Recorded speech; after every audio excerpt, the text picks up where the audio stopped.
What makes a good sales leader? Well, I believe a good sales leader would be hungry to learn and grow themselves. Always into podcasts, videos, watching things, learning, evolving. What's the latest book? How can you evolve your skill set to understand what the benchmark of good leadership looks like right now? Of course, it also means your team can see you doing that. And when you're teaching your team, it's all about evolution. You're going to help those people realize you never get to closure. You know, I'm sure even the highest sports stars still have 5 or 6 hours coaching a day. You never get to closure. You always refine your tools. You're always being objective about what you've done that day and seeing how you can improve. So I also believe a good leader has very high emotional intelligence. They're able to take feedback themselves. They're able to reflect on each day, go home and go, where did I fall from grace? Where did I railroad? Who did I not support today? Who could I have supported easier? Who did I over-support that I should actually now let to be more confident and empowered to really reflect on what they're doing day to day. So high emotional intelligence is really important. Not get down to the nitty-gritty, not being negative, not being in that fear state, but to stand up as the leader and be calm and collected. A good leader also understands it's a people job. You are in the game of people, not in the game of emails, which it may feel like it, and not the game of people thinking, oh no, so-and-so needs me again. You're in a people game, so you need to know people. Anything that you can get your hands on that lets you know about behavioral styles and personality styles is going to really help you with your game. Otherwise, old school was, okay, this is what motivates people. It's money or it's this. And we thought that everyone was the same. We gave the same carrot or the same stick or the same bonus thing or the same type of Christmas party or the same event, thinking that everyone's going to be as excited as each other. New sales leaders understand that we're all very different. We get motivated and inspired by very different things, and you would know your people inside out. If anything you get your hands on. At Smarter Selling, we do lots. We do 12 different types of personality profiling. Our favorites, extended disc, we talk a lot about it. It's going to help you know how to inspire and motivate individuals. And the last thing is know how to evolve your team's skill set.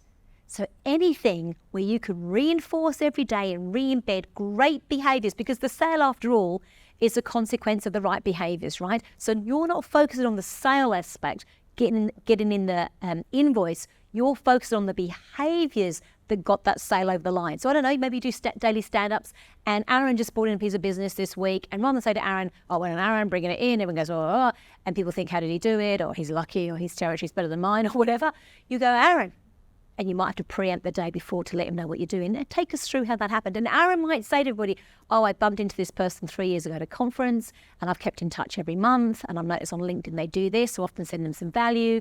I reach out by text once a year on their birthday, I do this, and everyone else go, that is what it took to get that sale across the line. You are constantly building the relationships, you're engaging, you're adding value. So you're constantly taking any opportunity you can to reinforce these behaviors with your team. Now, of course, your business may not have a long lineup like that. It might be that Aaron got the business in that day, but you might even say, Aaron, how'd you get the business in? He might have said, well, I took the call in, they wanted to have X of us. But as I started asking questions and understanding, and I realized I was in a bit bubble with him, that actually he needed more than X, he needed X, Y, and Z, and therefore I asked this, and he had this pain point, he didn't know that we did it, and on it went, and then I was able to put forward with a compelling message the other areas that our solution can help with, and therefore the old word would be upsell and cross-sell, but now it's like, well, actually, I just gave them the service that they required because they needed more things. Again, you're embedded that everyone's going to hear, okay, Aaron, that's how that business comes in. So anything you can do to reinforce the behaviors that you expect your team to see, be very clear with processes. That's what a leader does, right? A leader is good with people and good with processes. So setting up good CRM systems, setting up good systems, everyone should know what a workflow looks like for how to make a sale.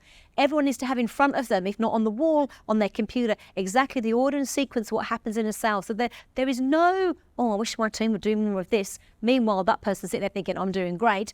It should be very clear what the expectations are for each team member. So there we are. As a leader, you're constantly juggling. You've got loads of emails coming in. You've got internal things. You've got clients. You've got your team. And I know it feels often like too much going on. So we would bring it right back, pare it right back. You're a people leader. You need to know people. And you need to set up structures, infrastructure, and processes so that everyone knows what to do and how to do it, whether you're in the room or not.